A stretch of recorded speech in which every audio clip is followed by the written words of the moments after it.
Hello and welcome. You're watching Countdown on Bloomberg Quint Live, India's first digital live streaming business news service. These are the top headlines that we're tracking at this hour.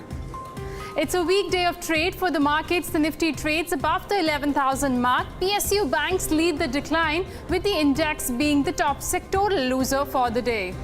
India's 10-year yield extends its decline after Bloomberg reports that the RBI may have declined the government's demand for additional dividend.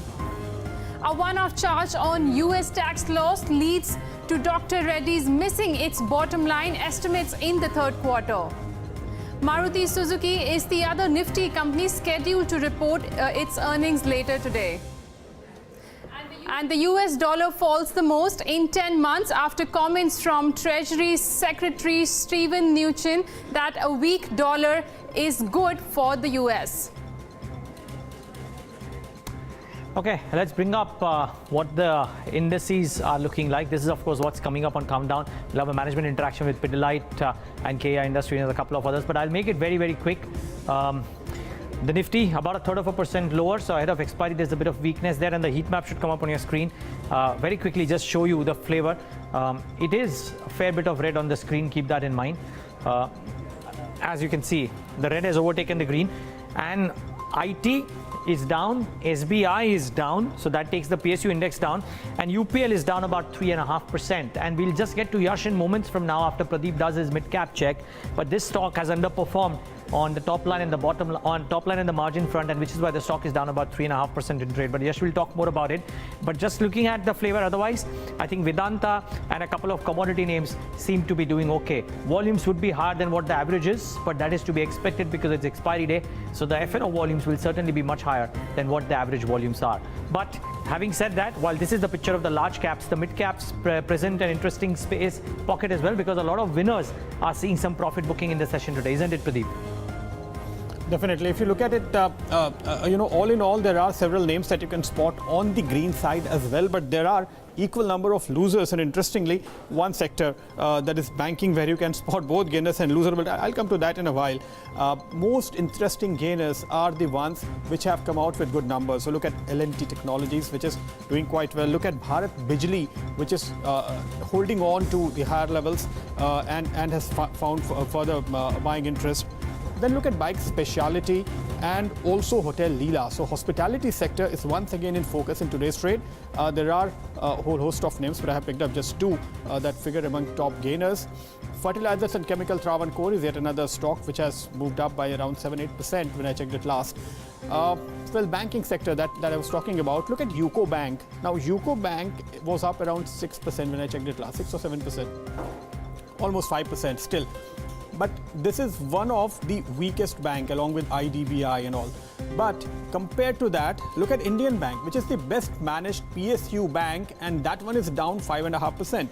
Not only that, Bank of Baroda, which is a test case. This is the only PSU bank where you have chairman and CEO, managing director coming from outside, coming from private sector as an experiment. So this is also supposed to be one of the best managed larger bank. That is again down by 5%. So while weak banks have been rewarded, the ones where most traders were betting on, they're getting disappointed. That includes PNB, BOI and Union Bank and a whole host of other names. What is also not doing well is Crompton Greaves because of a rating downgrade coming in. Apollo Microsystem, and we have been looking at this stock every day, third lower circuit since listing. And then Biocon would also figure among key losers in today's trade. Well, that's right. And we've got markets actually recovering now. It's off days low. 11,053 is the rate. But let's talk about the earnings season. Pidilite Industries is seeing a muted reaction to its third quarter earnings. And joining us to discuss the quarter gone by is Mr. Apurva Parekh, Executive Director at Pidilite Industries. And also joining us from our research team is Yash Upadhyay. Yash, over to you. So, sir, firstly, I'd like to ask you a question on your net sales. They've grown by about 16% on a year-on-year basis. What has been the underlying volumes and mix growth? On a standalone basis, our net sales has grown by around 20% with a volume and mix growth of about 22%. This is driven by around 23% volume and mix growth in consumer and bazaar products and 18% volume and mix growth in industrial products. And with that strong growth in your volumes, do you continue to remain cautiously optimistic going forward, or do you see a genuine pickup in demand going forward?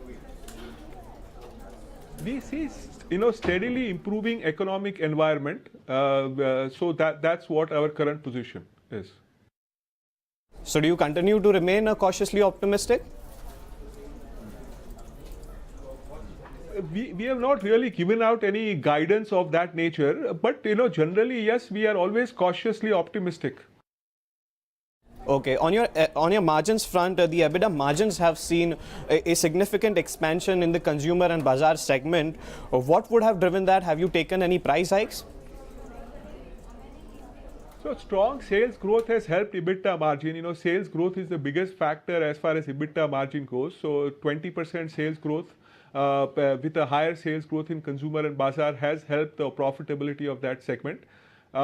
In terms of price hike, there has been an increasing trend of some raw materials. So wherever there has been a significant increase in raw material prices, we have taken price increase and we will continue to do so. So any ballpark figure that you can tell us with respect to the price hike?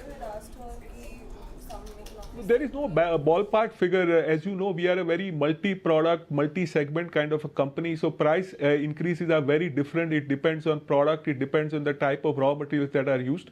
So they are very different, and there is no one average kind of a number which would be very relevant.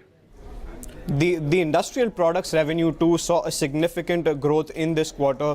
What sort of a trend are you seeing there, sir? In industrial product, the growth was also aided by a lower base of last year.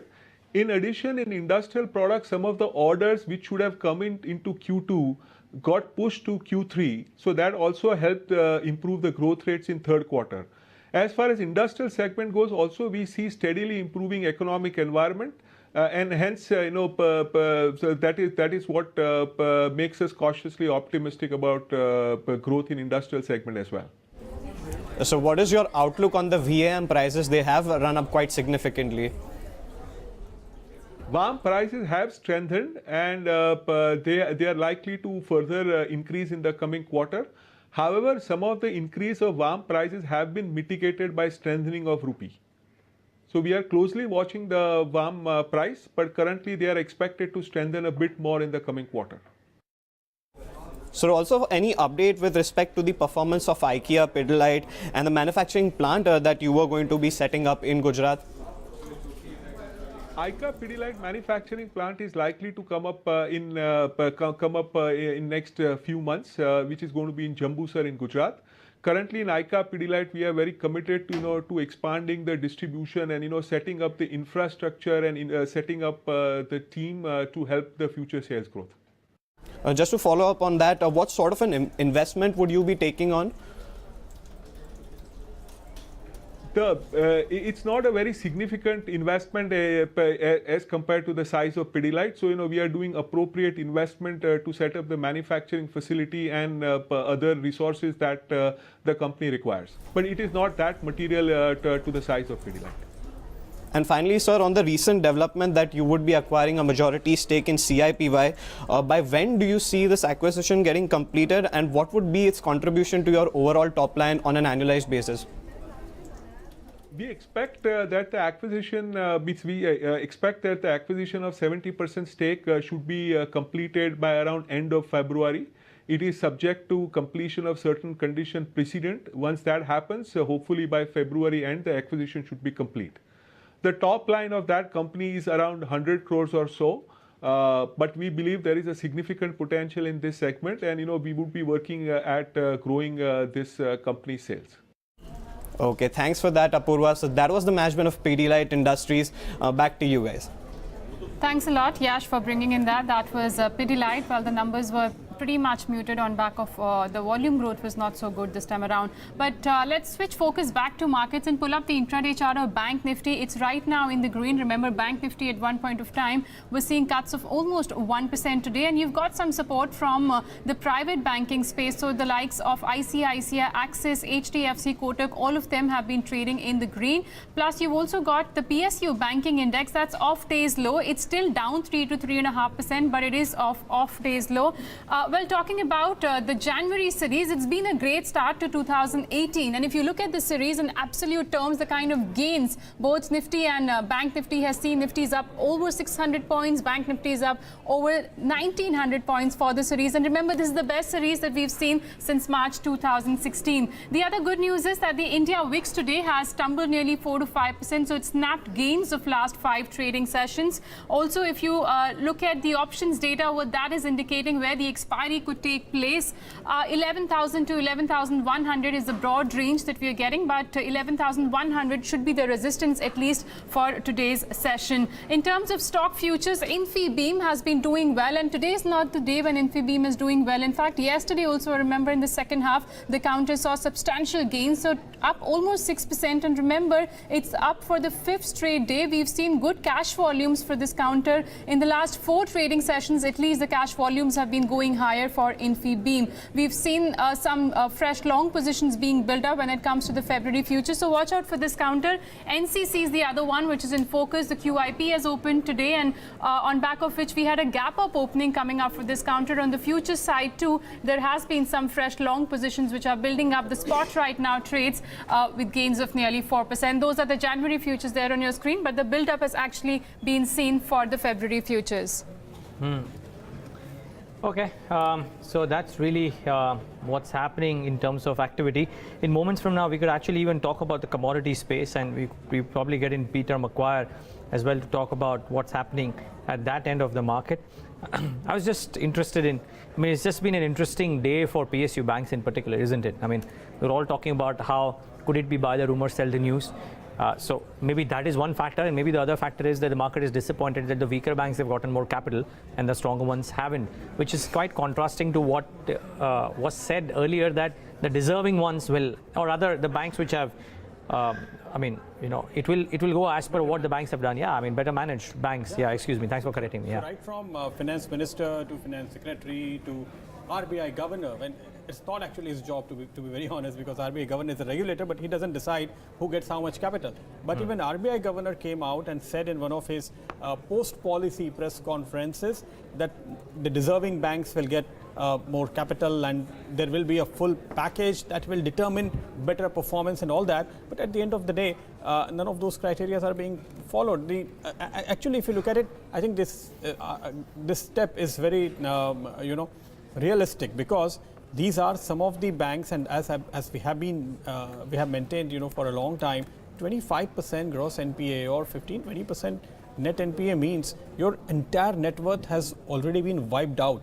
So you need fresh capital. You don't have any net worth, today, if you talk about an IOB or an IDBI or even a UCO bank. So our government needs to give them money. Then why talk about merit? And is there a plan really to revive the management? Like, you have an Indian bank which sets an example where you have stable management, and the bank has managed to perform within the same framework, same structure. Everything remains the same, but one bank can do better than others. It's setting up a wrong precedent? For sure, bank recapitalization is a positive news for the PSU banking space, but allocating more capital to the banks which are already under PCA. Because I think the banks which you rightly mentioned are better managed banks. For example, State Bank of India, Punjab National Bank, the expectation was that they would be allocated more capital. Reason being from them, because the capital requirement was there, and we could have seen a better credit offtake than in the upcoming quarters. Exactly. So, some of the senior banking experts, consultants, analysts were of the opinion that these smaller banks, which are in a deep mess, maybe you could turn them into an ARC or create an ARC and just hive off their assets to that, and then let some of the stronger banks acquire it and capitalize them. Right. But that is not what is being done. So which means PSU banks remain PSU banks, they remain the way they have always been, and therefore there is no case for anybody to buy. So, even in a bank like SBI, and we'll look at the chart after a while, where it's very clear that people have simply used this opportunity to sell, and there is aggressive selling at higher levels across all these stocks. Okay, this is done. One day story.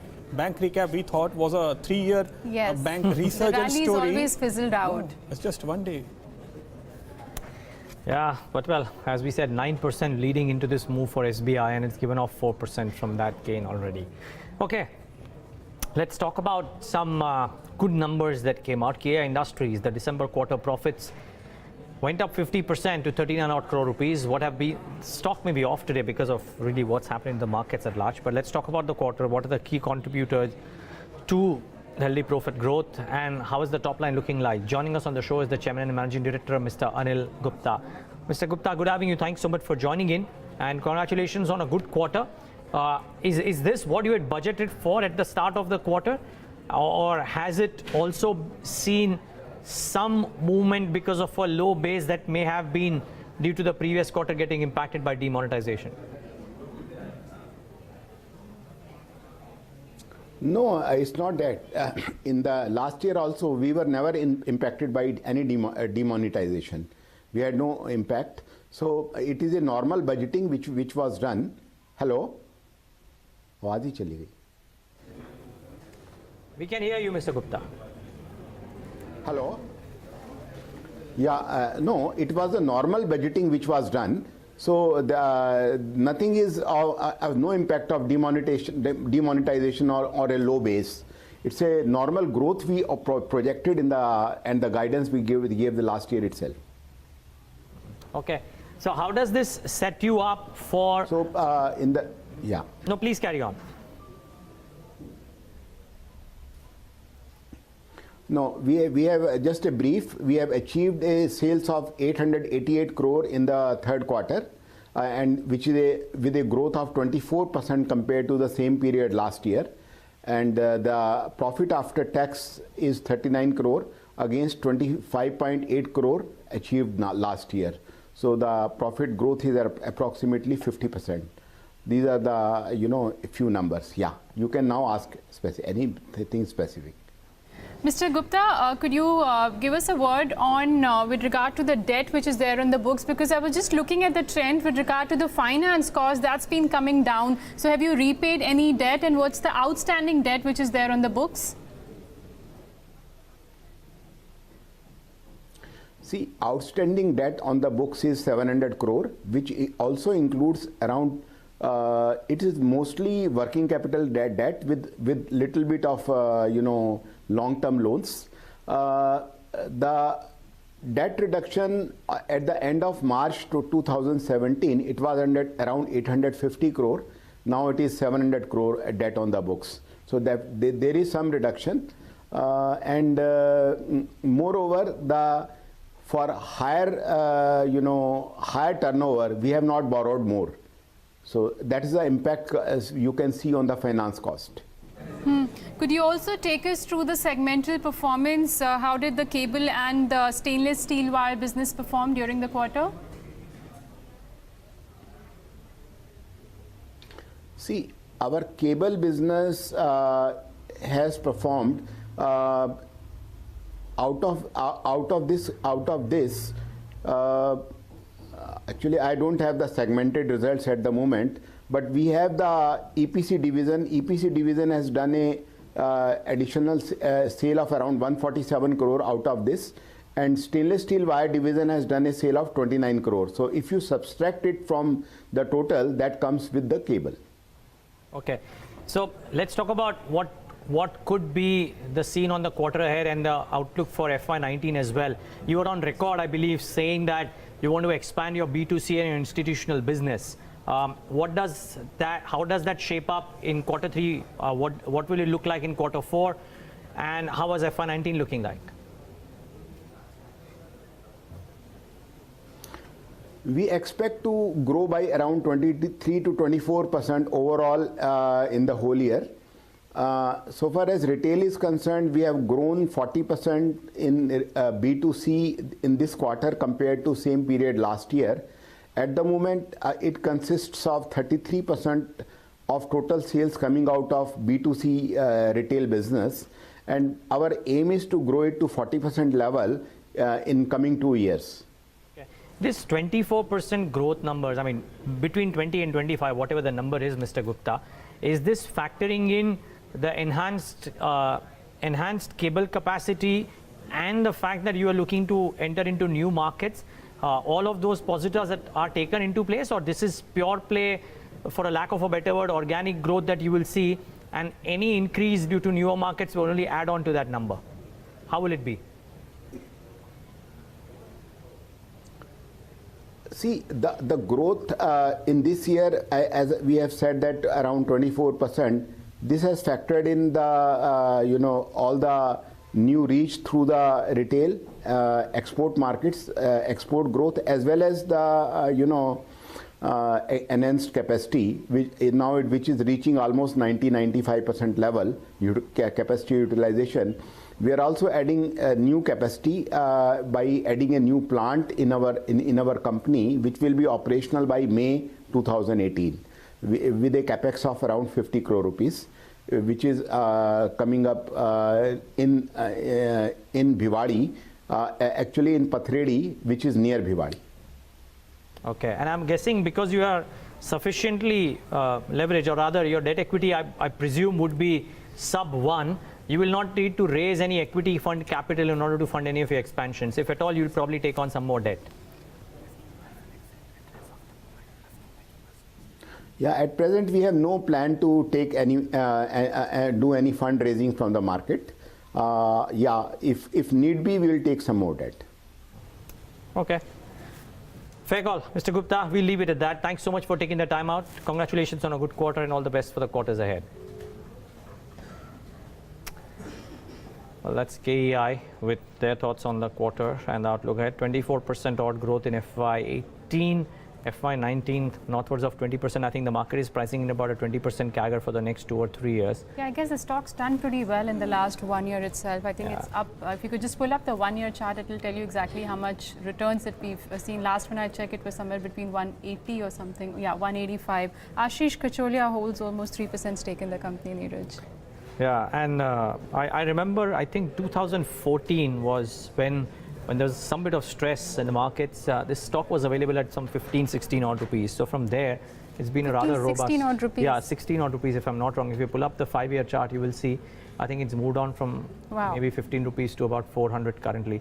It's been this one big move. Look at that. It's really given some returns. Even then, and it is a market cap, I mean, whatever the market cap may have been, about sub 1,000 odd crores with revenues of 1,250, 1,300 crores even in the tough times. Now they've grown it to about 3,200 crores on an annualized basis if I just extrapolate this 800, 900 crores. But good going really for KEI. The management is confident of more. But I think we can't not talk about banks. Yes. And I'm not surprised that Pradeep is putting the spotlight on SBI. So Pradeep, I'm trying to think, what is it that your charts are telling you about SBI today, except weakness? I think it's obvious. You know exactly what you thought, that we are seeing a repeat of what happened when the first time announcements were made about bank recapitalization. We saw this SBI stock going up and it found some resistance at higher levels, came off once again today. If you look at it, what has happened is over the last few days, since there were talks that maybe something will come, if not outside the budget, before budget, at least within the budget, there could be some policy announcements also along with the capitalization and all. Stock had moved up from around 290 odd levels to today's high of around 330, 335. But look at it, what happened today. This candle is really interesting. If you look at the last 2 candles, yesterday's and today's. So today's high has been higher than yesterday's high. Right now where we are is below yesterday's low. And also, if you look at this candle, it will also tell you that there is no shadow at the top, which means today's open is also today's high.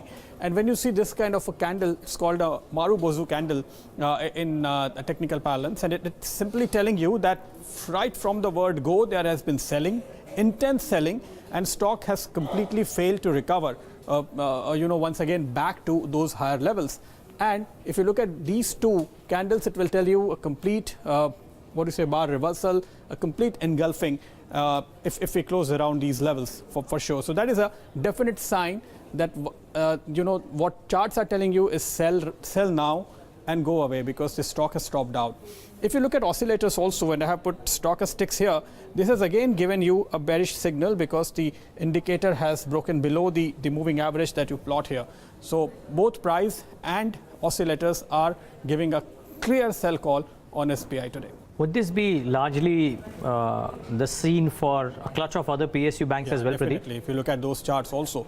And some of them have gone back to the high of the day 1 or day 2 post recap announcement. Many of them, like SBI, have failed to reach even there. Even the best performers are kind of struggling at the same highs, and they have not really, surpassed those highs. That would have actually given you a clear signal that yes, there is an outperformance. And remember, when we were here on day 1 or day 2 of bank recap, index was much lower. So all these stocks have in fact over this period underperformed the index and not really outperformed. So why should somebody stay here? I think that's a signal coming in. Actually, thanks for that, Pradeep. And let's talk about that with Jay, Bala. I wanted to speak about Philips Carbon Black, but we'll do that in a bit. I think this is interesting because PSU banks, which were contributing to an extent to the broader market breadth and the sentiment yesterday, have just completely come off. Even if 2 or 3 are in the green, you would call this to be a disappointing day of trade for PSU banks. Jay Bala, Chief Market Technician at Cash the Chaos, joins us right now on the show. Jay, good having you as always. Thanks so much for joining in. Maybe more so on an expiry day today and on a day which is dominated by so many news. I want to first start off, Jay, with PSU Bank, since Pradeep was talking about that. Then we'll come to the markets as well. What did you make of the patterns that you would have seen on all of these? Is it as simple as buy the rumor, sell the news? Or is there a deeper correction that traders stroke investors could expect to see in either the large PSU banks or the smaller ones as well? Yeah, very fair question, Neeraj. You see, the thing is, if you recall, the last thing we spoke last week was about the banks, and you asked whether HDFC Twins are going to make the move. I said, SBI has got some juice, but it's not likely to cross the 350 high it made after the bank recapitalization that was announced in October. It's exactly doing that, but the pattern here is not that simple. In the sense that there is a possibility that the 350 high it made, after the recapitalization announcement high could hold and not get exceeded. But if it were to get exceeded by some chance, I think the upside potential is much higher. We call this as an extension in technical parlance, and we don't know the stocks are going to have an extension in foresight. It's always in hindsight. So we wait for a breakout or we wait for a breakdown. So at the moment, I won't call it either. So the market is actually, there's a huge range, but that's the reason why it's chopping within that range. Once we have a resolution within that range, we can resolve and say the market is going down or not going down. But it has a bearing on the Nifty, and Nifty, it's quite clearly is quite stretched in the short term. But it does look like it's got one more high to come through, and the reason why I said it's got a bearing on the Nifty is that if the banking index were not to take out those highs, it has a bearing on the medium-term structure, and if the banking index were to drop and the Nifty were to make a high, that's a negative divergence, and that has a very important meaning in the medium term. So let's wait and watch. It's a bit early to call what the banking index is actually doing. Jay, for the longest time, 26,000 was a resistance, but we've seen a fresh breakout in the January series for Bank Nifty. If you're suggesting it can scale higher from these levels as well, what sort of levels on the upside that you'll be watching out for? And which are the stocks among the Bank Nifty constituents which, according to you, can outperform? See, if you recall from our Muhurat Day session, on the day Axis Bank was falling, it was about 440 and it's come to now 620 or close to that point. And as I even pointed out last week that ICICI Bank is likely to do well compared to other names in the banking sector. I'm not saying it's got juice, but specific names like Axis and ICICI, they still have some incomplete upside potential, which will make perfect technical targets. So I think with Axis in particular, it has potentials to scale somewhere between 650 to somewhere between 743. So that's a very, very important name. But at these levels, what the charts are saying that it needs to pull back a bit before you can initiate position.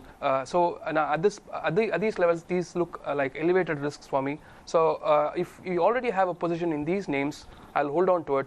But it's not sensible to create fresh longs in these names at this current juncture. Okay.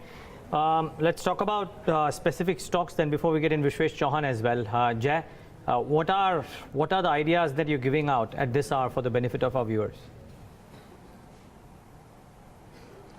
See, I have a pair trading strategy, and it's in the telecom sector, and I feel that idea is going to get crushed individually. But given the market is in a bullish phase, even the negative performers are likely to take a cushion, and the fall is likely to be much less. So that's the reason why I'm going for a pair trading strategy where you're neutral on the rupee. A few weeks back we spoke about RCOM having a very strong support at 26 and 25 range. So it's currently at 28, and I think it's got RCOM has got potential to scale somewhere close to 44 from current levels if 25, 24 were to hold. So given that idea is very negative on the charts and RCOM is quite positive on the charts, I think you can be rupee neutral. Have equal exposure to both these, but you are long on RCOM and short on idea. And you don't expect this ratio to move 10% to 12% against you. So given if you have that strategy, I think it's going to give tremendous returns, and at the same time you're keeping a risk quite low. Okay, Vishvesh Chauhan is also with us, and Vishvesh, thanks so much for joining in. Is there a trade you're taking on the index, Vishvesh, ahead of expiry for the next series? So yeah, what trade we've been taking, in fact, if I recollect correctly, last week when we met, and we clearly mentioned that this market is not likely to fall, at least by the, the sheep on the street. When I say sheep on the street, is probably those retail traders who are afraid to take a position because index has moved higher, and they may have a position in the B group apparently, and now B group is not working, and that is why they are agitated that why the market is so much elevated and it should offer a correction. If I recollect my memory, then in 2007 I saw, at least in my observation, similar sort of a data wherein that index keep moving for at least 2-3 months, and the broader market topped out at least 2-3 months prior to that. So if that is the scenario by which we go, then there is a still upside in the index, or at least I would make a very softer point that unless we don't break 10,800, 900, when I don't want to jump the guns in terms of calling it a top. But at the same time, volatility is there. And what has happened in last 6-7 days, as an option trader, I watch implied volatility, and implied volatility has shot up very sharply. So I am sensing this is a very good opportunity to create some sort of a spread which would give you a benefit of volatility declining as we move closer to the budget. So what I would suggest is 10,400 call option and 10,200 call option. So short 3 lots of 10,200 call option and buy 1 lot of 10,400 call option. Net spread is closely about 324 right now, and my guess is that this spread is likely to narrow. So even if the market remain at the same level, the spread will come down. Even if the market goes down, the spread will come down. And even if the market slightly inch higher, which is my view, then probably still the spread comes out. The play here is of the Vega. So 1% move in the Vega will lead you to decent profit, which is close to about 2,000 odd rupees on a 1 lot of execution. So that is the trade which I would advise to our viewers, and probably I would like to take myself on our prod desk. Okay, Vishvesh, quickly, individual stock ideas?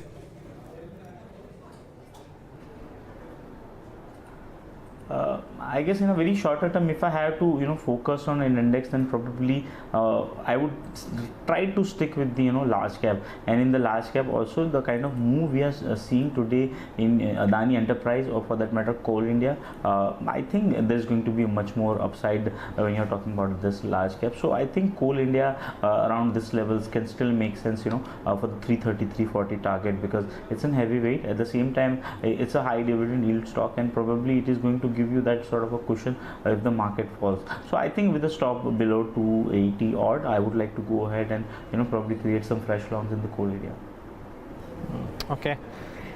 Stay on, gentlemen. So much more to talk about. Let's get in a fundamental voice on the show as well. T.S. Harihar with his thoughts on markets, on specific stocks, on some key results as well. But can't not talk about the disappointment that we're seeing in 2 large caps today, Hari.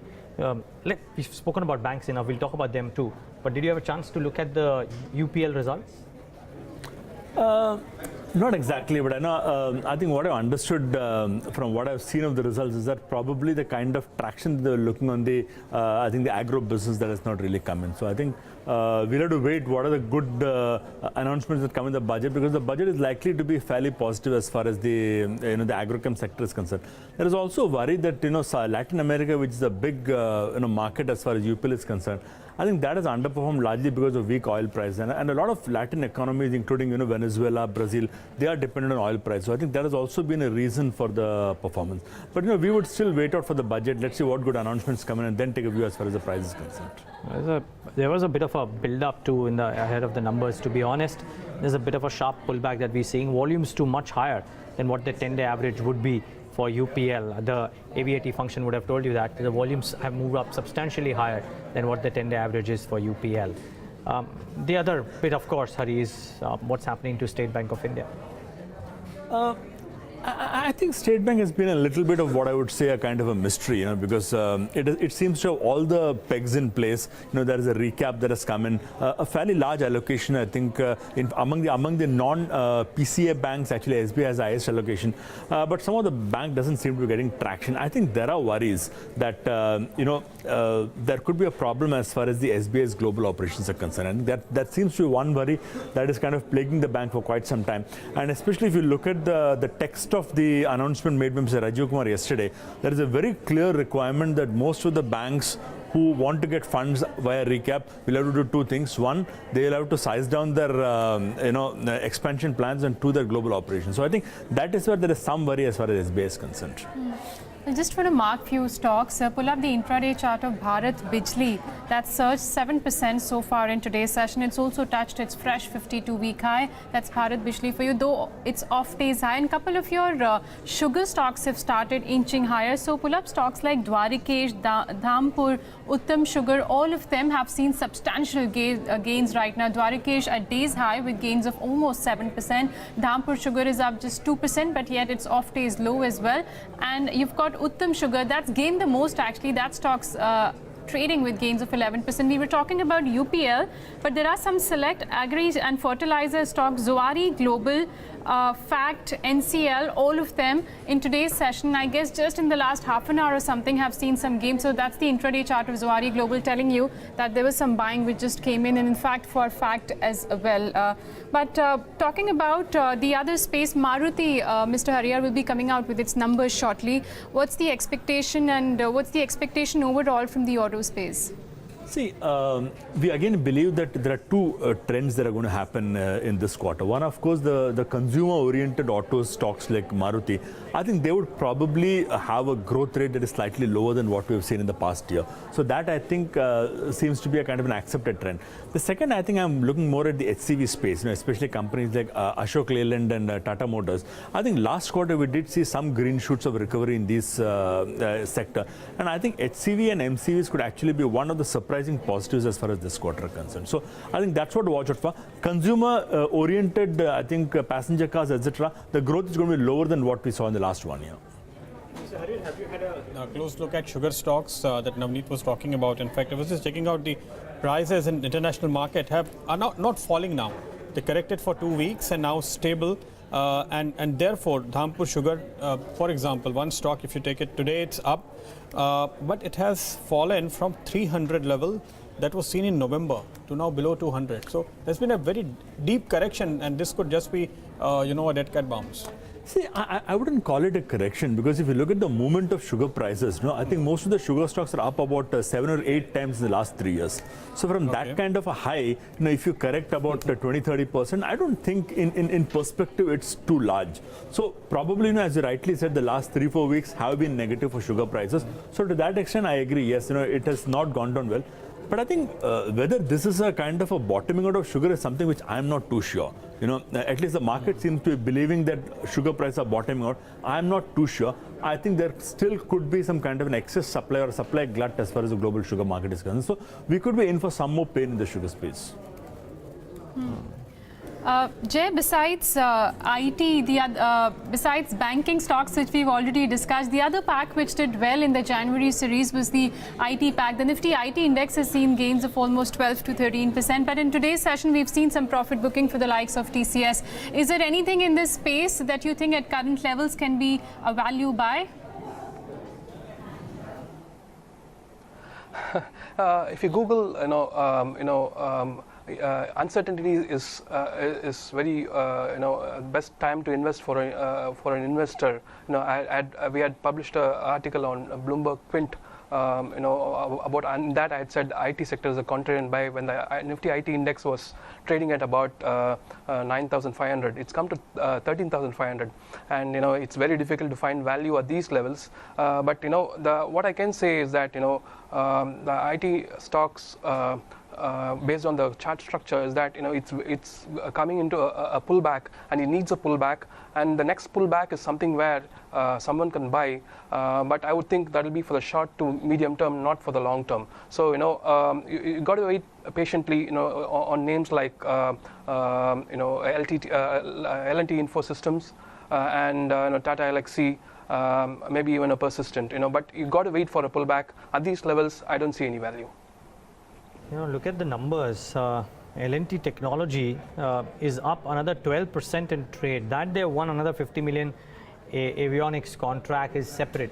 But just the move that we're seeing in the stock almost every single day, post the results, was locked on a 20% circuit. I think if you just pull up this week's chart for L&T Technologies, you'll get a sense of what I'm talking about. 4 trading days. I wouldn't be surprised if the stock has actually done northwards of 35%, 36% to be precise. It's been 2 big days for L&T Technologies this week. So good going for that one. And Navneet, I believe ACE has done very well too. Very good set of numbers, Neeraj. In fact, if you look at the bottom line, they've posted a profit figure of 16.4 versus 5, which was seen in the corresponding quarter. And remember, we were talking about action all through the second quarter numbers as well. So second quarter profits were 11 crores. So it's been better than second quarter as well. This time it's 16.4. That's not it, Neeraj. In FY17, they did 19 crore. And 9 months, they've already done 31 crore. So the road is looking pretty good for Action Construction, because I think quarter after quarter they've been posting good set of numbers. Mr. Harihar, do you track this counter? We do. In fact, we have been looking at a lot of these kind of what we call the subservient sectors to a capital revival cycle. They've all been doing well very, very quietly. And if you look at the road space, the construction equipment space, I think they've all been doing very well. And I know what is very clear is that there are a lot of road contracts that seem to be materializing, which is what probably explains the kind of order books and numbers that these companies are announcing. And let's look at the number of kilometers that we are seeing under Mr. Gadkari. I think it has gone up substantially in the last 5 years. So I think all that is showing up, and if the trend continues, I would believe that stocks like Action Construction look to be extremely good going ahead. Look at it. Last 4 months, I think ACE has moved up from 100 to about 186 currently. The good news started with the last quarter numbers, which they spoke to us, I think, end of November. And from there on, just big, really strong moves that have come in from Action Construction Equipment as well. Hari, what is it that you would be doing in a scenario like this? Are you selling out stock and sitting on cash, or are you looking to buy? As we speak, by the way, the market is down 0.5%. This could be well due to expiry. But what is it that you're doing? See, I don't see any compelling reason to change your strategy. And our strategy still is that, have a kind of a phased out approach to the markets. And whenever you get a dip of even 0.5%, 1%, look at good stocks. See, I'm still a big bull as far as the mid-cap stocks are concerned. And I believe that irrespective of whatever we may worry about valuations, and valuations are not a worry, because I think if you look at 1 year forward, your Nifty is at about 21 times and mid-cap is about 22, 22.5 times. So we are not in a market where the mid-caps are very expensive. And I still think there are a lot of action going ahead. And you're talking about Action Construction. This is a classic mid-cap story. There are a lot of these kind of mid-caps, I think, which are going to outperform the market. So our strategy is, there's no question of exiting the market, number one. look at dips to keep buying and keep buying mid-caps. Anything that looks in the same realms as Action Construction, a story that is that exciting? We like Jain Irrigation quite a bit, and I've been talking about this stock for quite some time. I think it consolidated in that 120, 130 kind of area for a long time. And I think once the budget focus on agro comes in a big way, I would believe that Jain Irrigation should be in a different plane altogether. We have a one-year target of about 200 plus on this stock. And see, historically the stock has been a kind of an underperformer in the market. But I think the combination of drip irrigation, the way India is getting closer to Israel in terms of agro cooperation, I think all these means good times for drip irrigation. I think stocks like Jain Irrigation could benefit substantially from it. What earnings growth do you factor in for this? See, earnings growth over the next 2-3 quarters will still be muted at about 4-5%. We don't see it growing more than that. But I think the traction may be visible more about 1.5 years down the line from here. That's the call coming in. Well, a stock that Neeraj was earlier talking about, L&T Tech, which is up 13% now. I think I'll take a view from Jay. Jay, you have been picking up some of the interesting, long-term ideas from mid-cap space. If you look at L&T Tech chart, does that tell you anything? Yeah, it just tells me that this is not the end of the run for it. The next pullback is something one needs to get in, and we are looking at further record highs for the stock. But where this run is going to stop, that's a little unpredictable. And so I would always keep risk at a low level. But so I would expect a pullback coming in most of the IT stocks in the next couple of days, maybe before it climbs fresh record highs. But I'll wait for a 3 to 4 day pullback to come through, and then put money into mid-cap ITs. It's just a big move really that we're seeing in a bunch of these names. Okay. Hari, before we thank you, you may not have looked at L&T Technologies, but anything in the mid-cap IT space in this quarter which has looked very impressive? I think Tata Elxsi.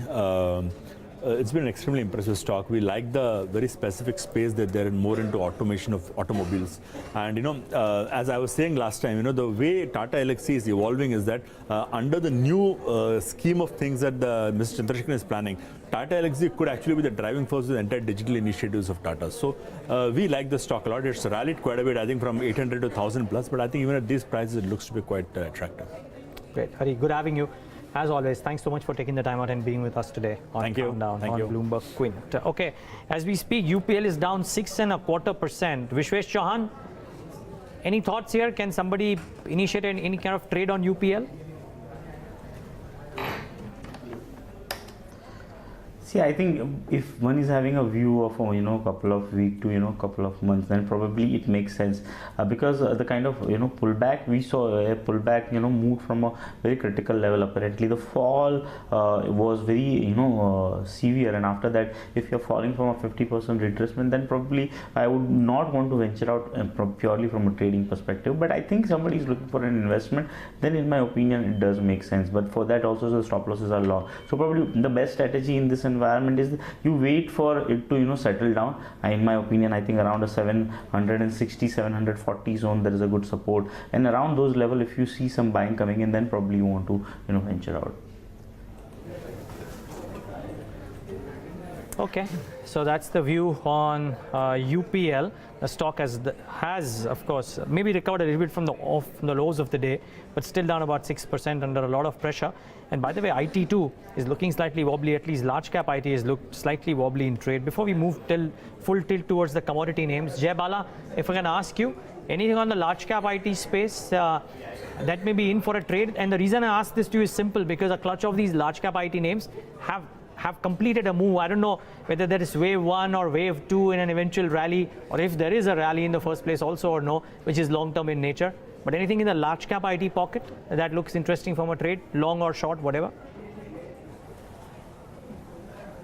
Yeah, I wouldn't short it because I generally tend to go with the major trend, and the major trend still continues to be up. And if you want me to get a bit technical and not confuse you, I would say the IT stocks are in a wave 3. So the pullback is coming in the wave 4, and we are looking at fresh record highs in wave 5. So as I pointed out last time, I expected TCS not to cross 3,250, and it's just come back from that level. I expected Infosys to stay below 1150. That's doing pretty well. It's crossed that level, but it's pulling back. So watch out.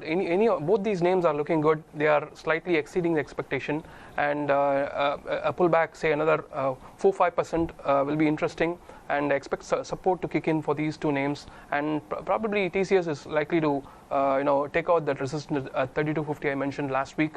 But wait for a pullback. Be a bit more patient. I think IT is doing pretty well, and it's at least got one more leg up, and we can evaluate once it makes fresh record highs. I think the 13,533, the CNX IT index that it made, that's going to get taken out, but after a pullback. Okay, so that's the view on IT stocks. Now let's welcome in a global voice, Peter McGuire, who is joining us in this studio, Chief Executive Officer at XM Australia, joining us. Peter, good afternoon. Well, crude has today finally crossed $70 mark, and in fact we have seen 71 as well intraday. I don't know where is it quoting, maybe very close to 71. What do you think is really driving it up? Well, good afternoon, and I think it's getting one-way traffic. Certainly that sell-off as far as US dollar overnight was quite dramatic, and that's really put a bit of horsepower behind crude oil, knocked WTI up to, that's 66 and Brent through 71. It seems to be having a fair bit of momentum. It ran out of steam going back around about 3 or 4 trading sessions ago. I think a lot of traders were feeling as though it possibly was exhausted to the upside, and then since then we've seen that US dollar come under further pressure, and that's really causing a fair bit of upward momentum. And what's your call on dollar now? Well, I think there was many traders were saying, US dollar index possibly going to stay around that 90 level. Now at the moment, you'd have to say probably 88's the new handle. There's further downside pressure to what we're seeing as far as the traders' perspective. A lot of shorts, and that's driving the US dollar further lower. So that's going to be an interesting trade come over the next, say, 3 to 4 sessions. It'd be interesting to see what happens in New York tonight and, of course, Friday night. Okay, so 88 could be the next level after it has broken 90 decisively, looks like. But, if you look at dollar's movement over a longer term, and we were looking at the chart a couple of days back, and we realized that, it is either above 90 or below 90. 90 is kind of a pivot point for dollar on the monthly or quarterly charts if you look at. Of course. And once we have broken above 90, we normally sustain above that level for a few years. And if there is a breakdown again, that lasts long enough. Do you see that kind of a real turn in dollar now? Well, it really was overbought in a lot of ways. When it hit this time last year with the Trump inauguration, we were looking at that 102, 103 sort of level, and there were many traders thinking, well, what's happening? Is the Fed going to raise rates continually in 2017? That didn't materialise. We saw the Trump push forward as far as massive tax cuts, and that's really been a sell-off to the US dollar. Let's see where the Fed plays over the next matter of months if we do see continual rate rises. They've given guidance for this calendar year that they're going to be taking almost 3 rate hikes. But let's say if the dollar continues to weaken, do you think they'll still go ahead and do it? Well, you may see 2, but certainly the issue at hand, they can say they're going to be 3, but there doesn't seem to be a lot of traction so far. And it just depends on what happens as far as inflation, what the overall consensus is with the Dow at the way it's going. I mean, earnings are strong. Yeah. The overall picture in the US is relatively, I think, shooting the lights out and taking everyone up with it. Actually, that's the question, right? If that indeed continues, let's work with an assumption that it does continue, and whether or not it impacts one thing is whether bonds are in a bear market or not. That's $1 million question, yes. Yes. But if indeed the corporate performance and the economic performance continues, is there an outside chance that Fed might actually tighten more than what they are guiding to currently over the next 18 months, let's say, not just the 12 months? Well, that's exactly it. I think 2019 could be a very crucial point. Depends on where we see the Dow. Many traders were saying probably in the last year, will we see through 20,000? Now it's going to be, will we see through 30,000? And as I said, it's dragging everything else up. The Nifty, the Sensex, the Nikkei, everything is going very, very strongly, and it just seems to be one-way traffic. I think over the next 6 to 12 months, equities have got to be a continual uptick. But let's just see if something dramatic happens from an outlier. That's the unknown. Could it be crude, Pradeep? Possible. We talked a lot about currency. If you look at the crude standalone, there are enough drivers, and 10th consecutive week of depletion in inventory. That is really, what is driving crude up. And if this trend continues, crude might as well go to 80, 85. I mean, there is no limit. Well, I tell you what, you're going to see a lot of very happy shale producers. That's the first thing, and I think more people will probably enter that market, quite simply because prices, you're retrieving it with new technologies and innovations around that $40 handle. So the uptick as far as profitability is quite dramatic. So I'm thinking that, you know, rolling across February, March and April are going to be fascinating to see if there's more production coming out of the US and what impact that's going to have leading into the June OPEC meeting in Vienna. You know, but the problem here is that the projections and forecasts that have come from US, they tell us that US can probably add another 1 million barrel over next 12 to 18 months or so. It will take that long to ramp up. Yeah, so if you compare that with the kind of production cuts that OPEC has already put into effect, can US really compensate, at least in the short to medium term? Well, whilst we say it could take 12 to 18 months, if profitability's there, it's going to force more people to enter the market quicker in the sense of those producers. So if they see profitability and the market sits around that $70 or $75 level, then it's going to force more players into there, and I just think that production will uptick or increase quite dramatically. It all comes down to end of profitability. If there's more profit, it's going to make more people participate. Okay, so this inventory chart that you can actually see on our screen, and there's a clear trend how inventory is coming down and prices are actually moving up. But one last question from my side, Peter. I think in June you'll again go for that OPEC meeting, and I'm sure you'll drop by and speak to us before or after the meeting as well. Now, what is your assumption? Where would crude really be then? I think you've probably got to say it in the current state, if that US dollar continues to be sold off, and there's no, first off, a couple of things. If there's no geopolitics, if there's no outages as far as weather or certain other conditions affecting the market, if it's a straight market, you could well see that 75 for Brent, and you may see 70 for WTI, because it seems to be in an uplift and an updraft at the moment. Hedge funds are going to play strongly into it as far as profitability also. So all of those factors need to be taken. But if you throw some wild cards in there, then I think that could really throw even more horsepower behind crude. So at the present time, I'm feeling, you know, relatively bullish on that particular projection over the next couple of months. Peter, there'll be a lot of ifs and buts, but which is the commodity that you'll be betting on for 2018? I like copper, $7,000 a metric tonne, and keep an eye on gold at 1360 plus. You know, that's always the risk trades there, and people are very conscious of it, quite simply because our equity's too high. The contrarian view is that, you know, maybe as US dollar comes off, there's further upside for gold. So I think those two markets are certainly ones to keep an eye on. Thanks, Peter, for taking time out and joining us today. Thank you. So that's the view on commodity, bullish to super bullish, maybe, looks like, and let's see what that does to the stocks like ONGC, which is now turning into an outperformer. Yes, well, higher crude prices will definitely be positive for the upstream companies.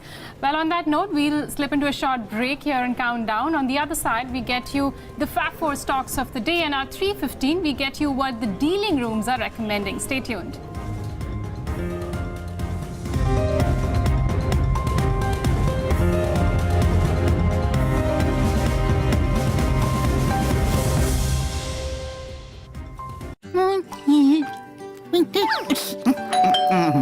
हमारे पड़ोसी Mehta's holiday के लिए abroad गए हैं। हम कब जाएंगे? उसके लिए पैसे कहाँ से आएंगे? लेकिन मिट्ठू, इन्वेस्ट और उस पर इन शुक्ला जी की जिम्मेदारी छोड़ गए हमारे सर। एफडीज में इन्वेस्ट करूँ क्या? अरे मिट्ठू जी, आज के जमाने में इन्फ्लेशन के बाद एफडी रिटर्न से हाथ में क्या बचता है? ईटीएफ में इन्वेस्ट कीजिए, जिससे लॉन्ग टर्म में मिलते हैं स्टॉक मार्केट जैसे हायर रिटर्न्स, यानी इन्फ्लेशन का कम असर। लेकिन स्टॉक मार्केट तो ऊपर नीचे होता ही रहता है। ईटीएफ लॉन्ग टर्म इन्वेस्टमेंट के लिए बिल्कुल उपयुक्त है। ये देखिए, higher returns, inflation beater and no taxes. ETF में निवेश कीजिए और देखिए हाथ में कितना बचता है। भाभी जी, जरा कोकोनट ऑयल देना। ETF investments are subject to market risks. Read all scheme-related documents carefully. White shirts, कितने plain और simple. Fog scent, plain और simple white shirt को बना दे special और fashionable. Fog scent, new fashion wear for men. The NDA government has been harping on the need for a robust MSME sector in India. Budget is also expected to lay a lot of emphasis on the sector. And more importantly, what do these very entrepreneurs want from the budget? I think tourism is definitely on their mind, and we expect as a sector there will be definitely quite a bit of tourist related impetuses given in this budget. The only signal we look for is on the macroeconomy. So if there is one signal one looks for from the budget, is the impact on the economy itself and how the rupee vis-a-vis the dollar will actually move. Some training part or some regulation is required, some effort is required on the government front to ensure that the non-listed entities also gets finance easily. Banking reform बहुत ज़रूरी है क्योंकि आज भी हम उसी pattern पे चल रहे हैं। बैंकिंग में वर्किंग कैपिटल साइकिल को एसेस करने का तरीका लास्ट 30 साल से या 50 साल से चेंज नहीं हुआ।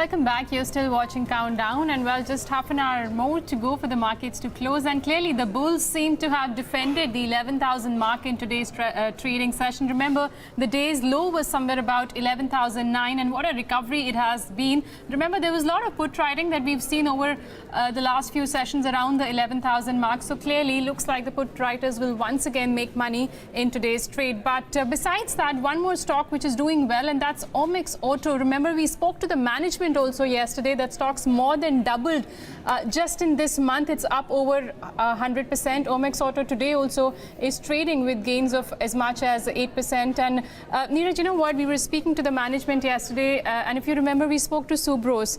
That stock was doing well after that. Installing of AC cabin became mandatory, right? So for Omix, I think they've got a contract for Tata Motors. They're solely going to be supplying to them. That's one air conditioning. Yes, that's one positive takeaway for them. And they've been receiving a lot of railway orders, I think, which is a higher margin business for them. Yesterday, they did highlight that their railway order book is close to 180 crore right now. But moving away from that, let's tell you what are the Fab 4 stocks of the day. And to take us through the same, Yash Upadhyay joins us. Yash, over to you. Good afternoon, Navneet. So we kick things off with Action Constructions. A good quarter for the company, and the stock is up about 8.5–9% today. Net profit more than tripled on a year-on-year basis, while net sales adjusted for excise came in at nearly 50% higher, about 279 crore rupees. All in all, a good set of numbers for the company, and the street giving it a big thumbs up. Himadri Specialty Chemicals makes it to our Fab 4 list today after IIFL came out with a note initiating coverage on it. Now they have assigned a buy rating and have set a target price of about 240 rupees, which roughly translates into a potential upside of almost 32% from its current levels. So do watch out for this one as well. Phillips Carbon snapped its 3-day losing streak and is up about 6% after the company said that it would be considering the proposal of a stock split at its board meeting on January 31st. While on the other hand, we have NIIT Technologies, which has been gaining for a 5th consecutive trading sessions, going from the levels of 690 to 900 plus at this time of the day. Volumes too coming in significantly higher at over 5.5–6 times the 20-day average. Back to you. Okay, Yash, thanks a lot for bringing the Fab 4 stocks of the day. But moving on to the buzzing stock then, Nikki Mirchandani joins us with the buzzing stock. And I guess, Nikki, you're tracking Bharat Bijlee today. Interesting counter that we're looking at. Navneet, if you look at the stock moment, it's been a good run since morning on the back of earnings. If you were supposed to look at the levels at which it is written, it is a good June 2008 level that we're looking at for this counter. And also it's the biggest intraday gain that we've seen for this company right since September 18, 2017. Volumes also pretty much remain strong at 14.7 times the 30-day average volumes on NSE. While the stock has fetched a good return of 15% on YTD basis, basis so far, and also a good 70% return it's fetched on a year-over-year basis. If you look at the revenue of this company, that's risen by a good 34.5% at a number of 228 crore as compared to 170 odd crore that we've seen in the corresponding quarter. Net profit, that's a good threefold jump that we're looking at a number of 10 odd crore as compared to 3.3 crore in the corresponding quarter. EBITDA, that's a twofold jump there at a number of 14 crore as compared to 7 odd crore in the previous quarter of the corresponding year. Margins have expanded at 6% as compared to 4% earlier. The rationale behind the good move is higher revenue and cost saving techniques. Now if you look at the employee benefit expenses and other expenses, that as a portion to your net sales has come down significantly for the company, leading to a good bottom line performance. This combined with a decline in the depreciation too has aided the bottom line performance of this company. If you look at the gross revenue breakup, the power system business, which contributes to more than 65% of the total revenue, has risen by 39% for this company. In terms of EBIT breakup, power system, that again is 65% of your overall margins. That also has grown by a good 72% on in operational front. So that's that in terms of the small cap stock that we're talking about. Thanks for that, Nikki. By the way, just want to mark Maruti, and that stock has just suddenly come off in the session. We are waiting the numbers. Remember, the revenue is seen at about 19,240 crores, and the profit is seen at 2,006 crores. I don't know if this is some expiry-led moves or some preempting as to how the numbers could be. We're just awaiting the numbers, should be out any moment, but the stock has suddenly just come off in the last few minutes of trade. Jai Bala, before we thank you, actually I shouldn't ask you about Maruti because it's a results stock. It's difficult to trade some of these. You don't know what the results could do. A word on ICICI Bank, Jai, before we let you go. Yeah, see, ICICI has pending upside targets. It needs to cross 370, 380, and I think so. It's looking good. Even ICICI Prudential, which is a pick for us, that's also likely to do well with ICICI. So whether it's ICICI Prudential, which it's going to drag the bigger stock, or it's ICICI which is going to drag the bigger stock, both the ICICI names looking pretty good. We discussed about a particular pattern for ICICI Prudential. Look for once the breakout occurs for ICICI Prudential beyond 450, the record highs are confirmed. ICICI hasn't got that much upside potential, but it's still got upside potential. So it's more like a very short-term trading play than a slightly medium-term play.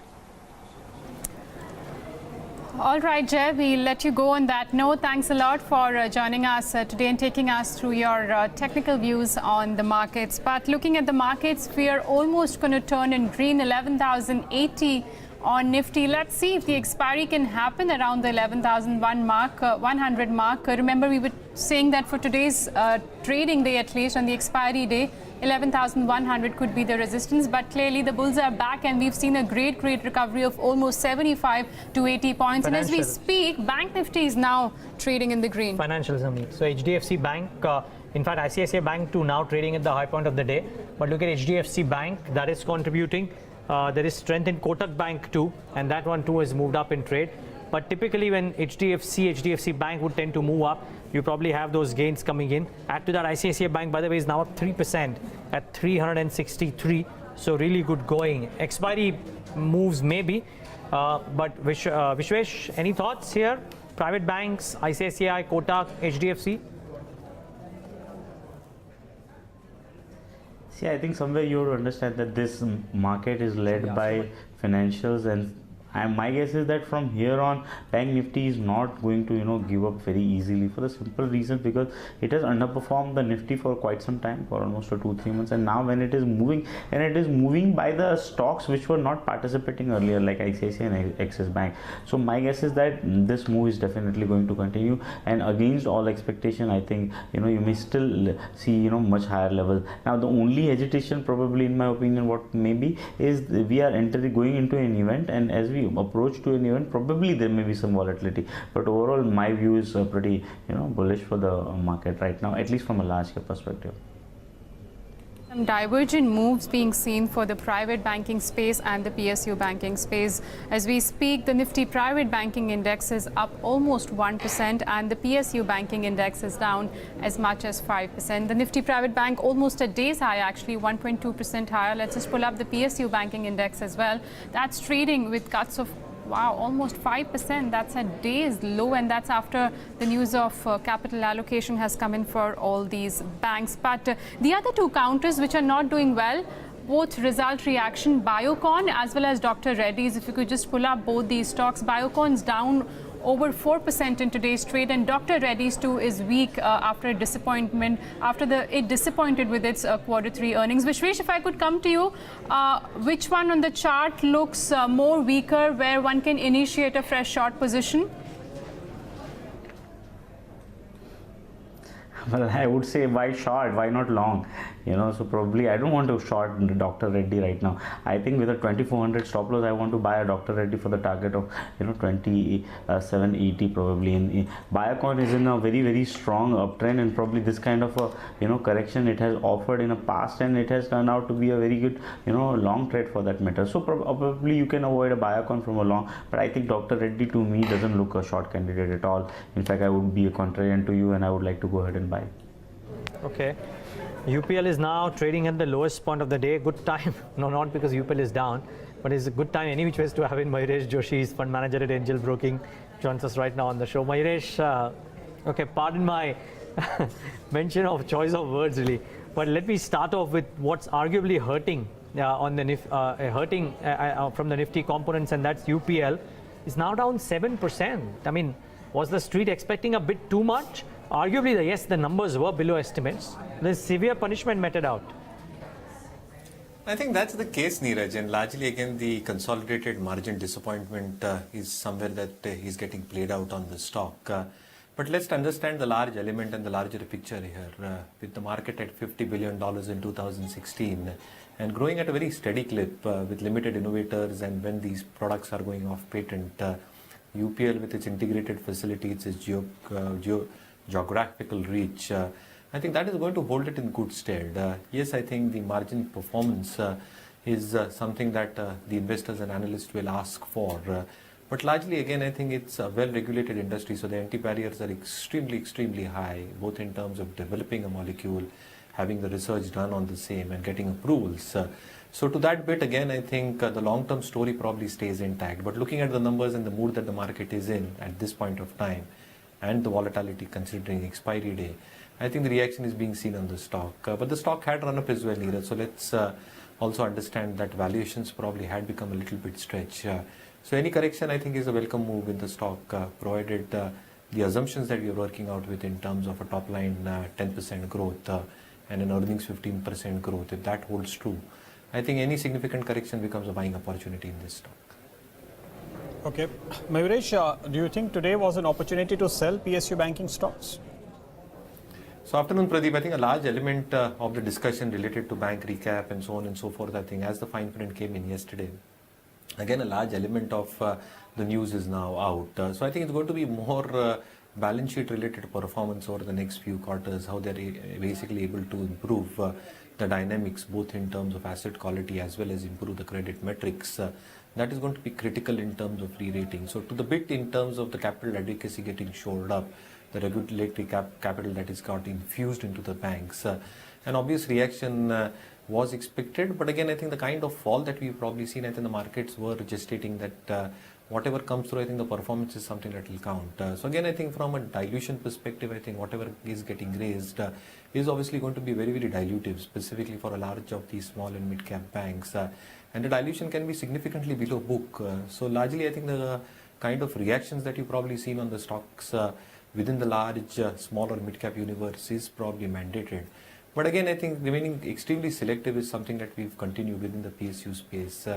I think the struggles with asset quality will still continue to the next 2 quarters. So I think the large cap PSU banks, State Bank, PNB, something that we've preferred in the past, I think we'll continue to do that.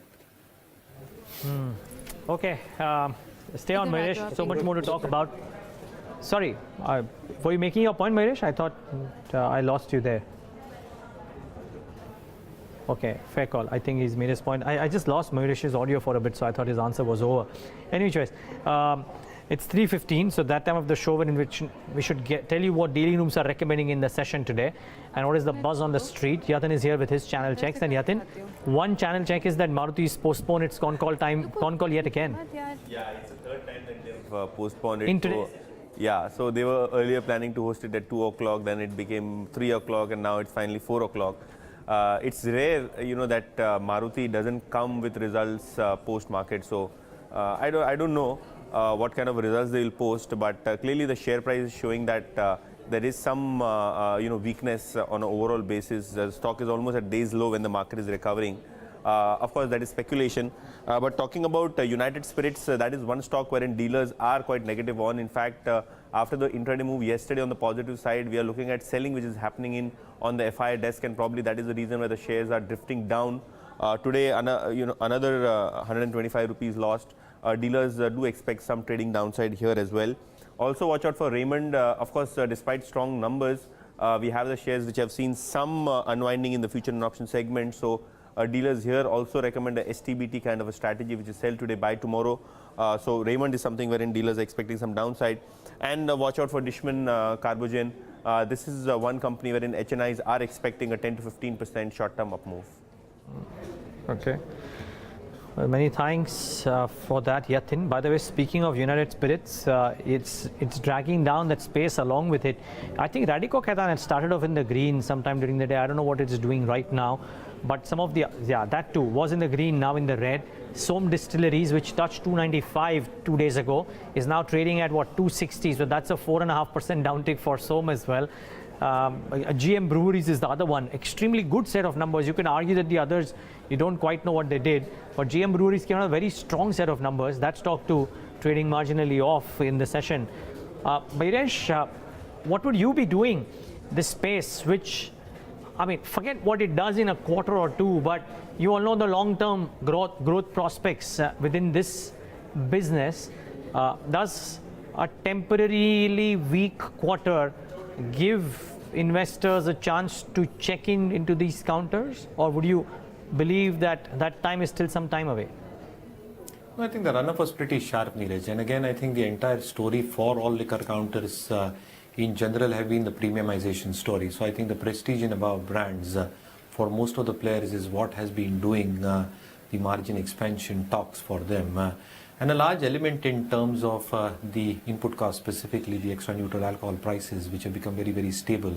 I think that did abet the margin expansion. Secondly, I think even in terms of the regulatory hurdles in terms of the SC ban and then getting rolled back, I think a few of the outlets which were still closed, I think they're still coming back on track. So that bit, I think the volumes over the next few quarters can probably improve on a quarter-on-quarter basis. At the same time, I think because inputs are not allowed in terms of input credit under GST, I think the natural tradition of hiking prices is something that has been done.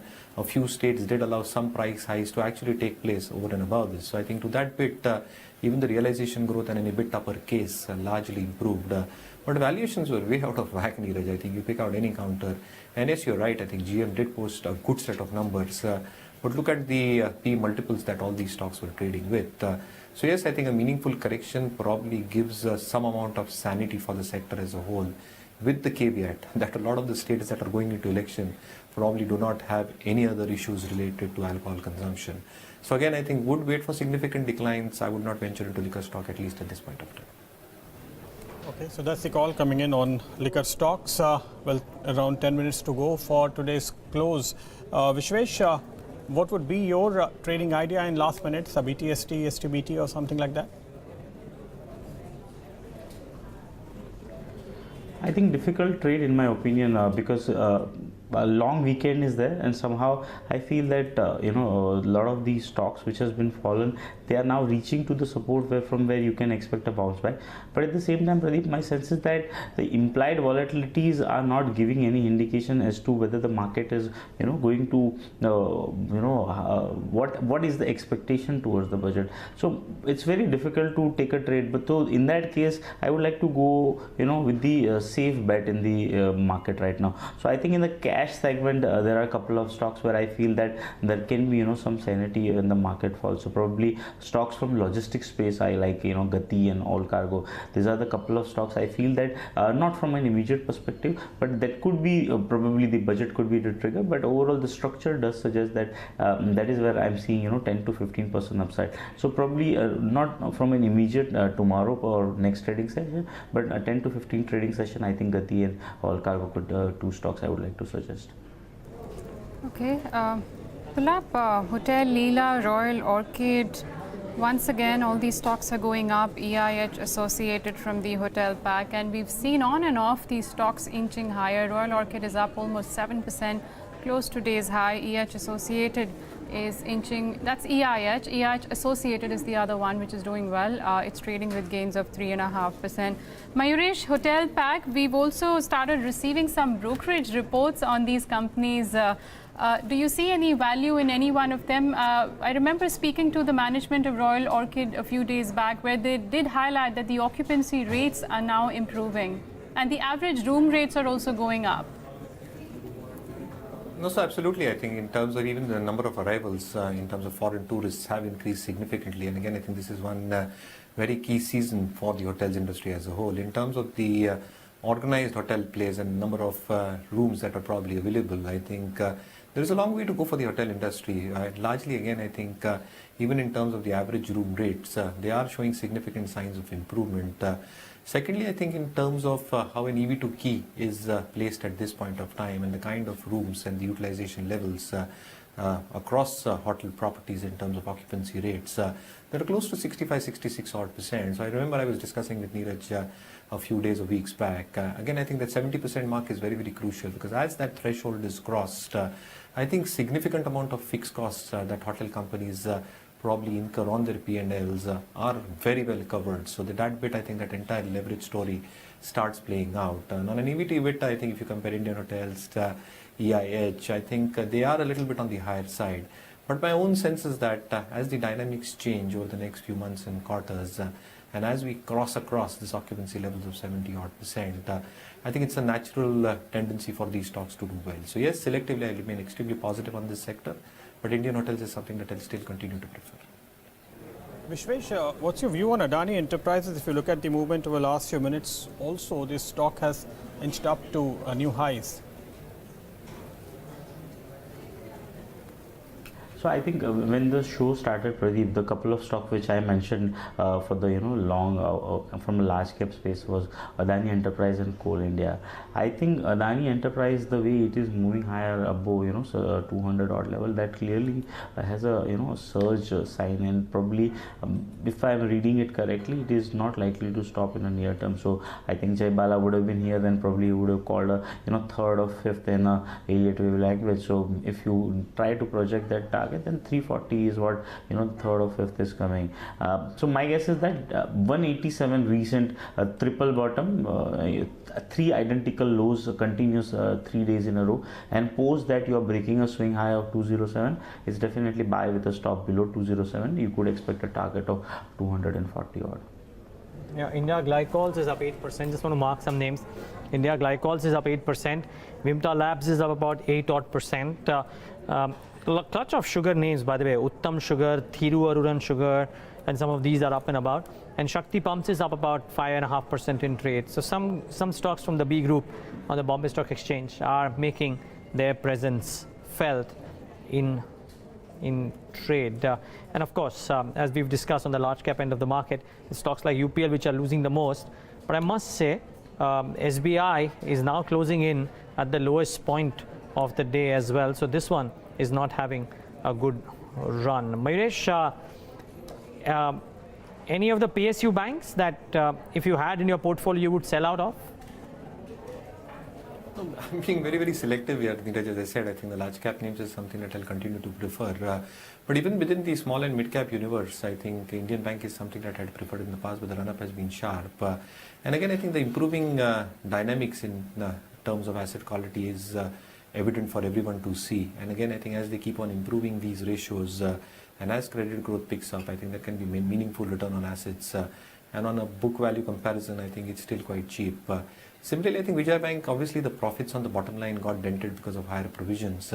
But I think the provisions are required to be done because the management does want to shore up its PCR ratio significantly higher. But again, the trend in terms of asset quality pressures coming down on a quarter-on-quarter basis, and that net slippages ratio actually coming down drastically over the next few quarters is something that I'm very, very optimistic about. If this happens and the kind of credit growth that the bank has been posting along with the 1200 odd crores that has showed up its capital adequacy, I think it should hold the bank in good stead. So I think I'm not overly perturbed in terms of the provisioning or the excess provisioning that they've done.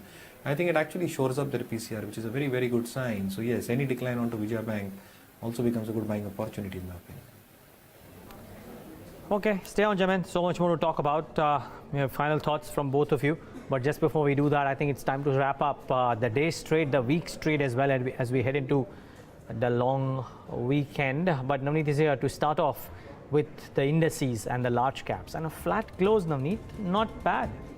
That's right, Neeraj. But talking about the January series, it was for the bulls, and so was the last day, how they defended the 11,000 mark. Remember, we touched lows of 11,009 and we are 70 points higher from the day's low. So flat closing, but definitely a good series, the best series that we've seen for Nifty and Bank Nifty since March 2016. Well, Sensex 2 closing the day with cuts of almost 90 points, but Bank Nifty is closing in the greens with gains of almost 40 points. Let's see how the broader markets perform. Second straight day of more selling coming about from the broader markets. Nifty mid-cap free float index down almost 200%, and the small cap index too closing the day with cuts of 1%, and so was the case for the BSE mid-cap index. Let's look at the Sensex constituents then. This is the screen. Well, we can see more of red, but let me start off with the gainers first. ICICI Bank, what a strong run this stock has had in the last 5 to 6 trading session. Top gainer on Sensex.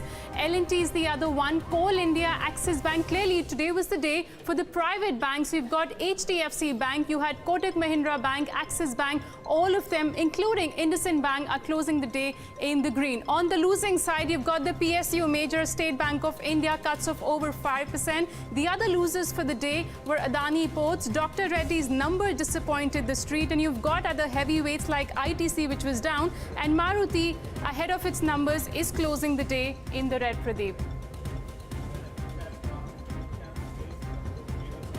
Let's look at some of the key movers over last 1 hour or so. You have India Glycol on the positive side that has moved up quite a bit in last hour of trade, ending the day almost at day's high. Also, sugar stocks inched up after a sharp correction. Actually, this could just be a bounce that will last for a day or two. We don't know what is the direction here, but Dwarika Sugar has moved up with some improvement in sugar prices. Hotel stocks that we talked about during the show as well, Royal Orchid and Hotel Leela, are two key beneficiaries where we saw significant buying interest coming in last hour. And Adani Enterprises was yet another key gainer in the last 10-15 minutes of trade actually. Some of the key losers would include UPL that lost quite a bit. Also Syndicate Bank and PNB. Among PSU banking stocks, these two kept falling even in last hour of trade, and you can see both have ended the day very close to the day's low. Ajanta Pharma, the numbers came out and the stock fell, and also Indocount Industries figured among key losers. Neeraj. Well, so this is the picture at close. There's a bit of a dichotomy between the Sensex and the Nifty, mind you. The Nifty is flattish, the Sensex about 0.4% lower in trade. I could attribute it to maybe, some of course, some stocks not present on the Nifty, not present on the Sensex, present on the Nifty as well. But those are on the losing side, the likes of UPL, etc. Just the clutch of gainers fairly lower on the Nifty as well. The contributors list should come up on your screen. I would presume that some of the banks have actually salvaged the picture for the Nifty, and which is why ICICI Bank and L&T, both of which surged in the dying moments of trade. At this, Kotak Mahindra Bank was probably more steady, but banks helping salvage some of the position. The losers list dominated by State Bank of India individually, and as we said, IT today, large cap IT in particular, but actually mid cap IT too, select names came off, but large cap IT in particular didn't have the best of days. The volumes, and yes, the FNO volumes would be higher. The key is to figure out if the cash market volumes have looked high too. Wow, this is I don't know about the BSE cash, but the NSE cash and the NSE FNO, these would be the highest volumes that I've seen in a really, really long time. Navneet, I don't know what your sense would be. Yes, Neeraj, it was in that range of 42 to 43,000. So I guess you're right. It is the highest figure that we've seen, and also for the NSE F&O 17. Last figure that I remember was the highest was around that range of 15 to 15.5. Yeah, so BSE cash is obviously not the highest, but NSE cash, NSE F&O, these are extremely high volumes that we've seen in the session today. Well, you have to say that participation has gone up. I don't know if it's the run-up to the budget or otherwise, but participation on the indices, both on the cash and the F&O side, has certainly moved up in the last... In this series, I think we've seen many days of extremely high participation. The heat map, a lot of red on the screen, UPL and SBI dominating trade. We've spoken about this at length. Indiabulls housing is something that we haven't spoken about, but that is topping the charts today. And some gains to iShares, which is some respite really to shareholders there, and Ultratech Cement, Vedanta within the commodity space doing okay. But all in all, an interesting kind of a week. We have scaled new highs, have pulled back a little bit as well, but you would probably be happy with the kind of performance that select mid caps have given. Just that volatility had shot up for most part of the week.